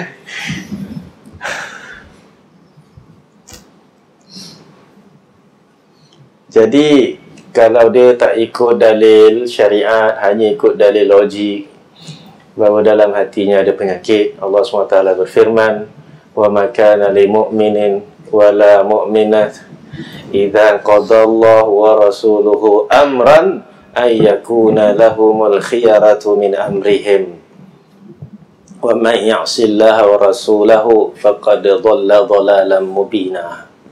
Dan tidaklah patut bagi laki-laki yang mukmin, dan tidak pula bagi perempuan yang mukminah, apabila Allah dan Rasulnya telah menetapkan satu ketetapan, akan ada bagi mereka pilihan yang lain tentang urusan mereka.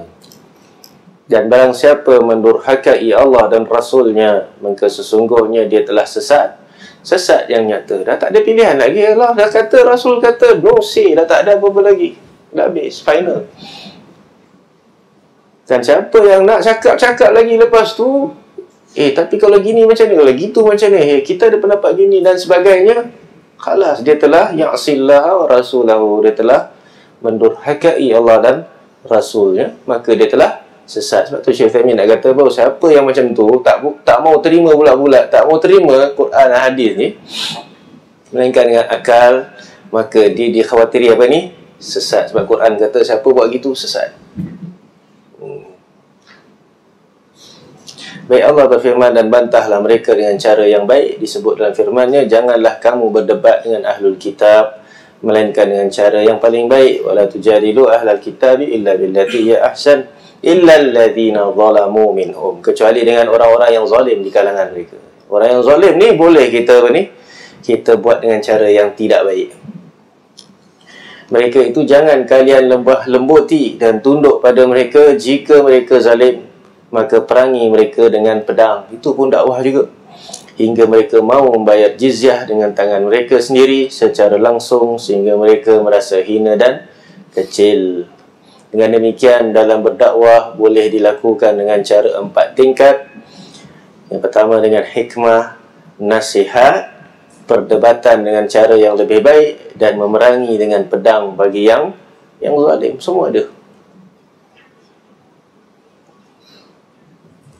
Baik, jadi kita sampai kepada penghujung permulaan bab ke-20 ini. Apa yang kita dengar, kita baca, menjadi ilmu yang bermanfaat, yang benar daripada Allah SWT, salah dan silap daripada kekurangan diri saya.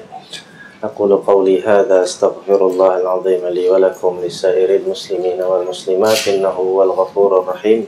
Subhanakallahumma wa bihamdika asyhadu an la ilaha illa anta astaghfiruka wa atubu ilaik. Allahumma shalli ala nabiyyina Muhammad wa ala alihi wasallam. Assalamualaikum warahmatullahi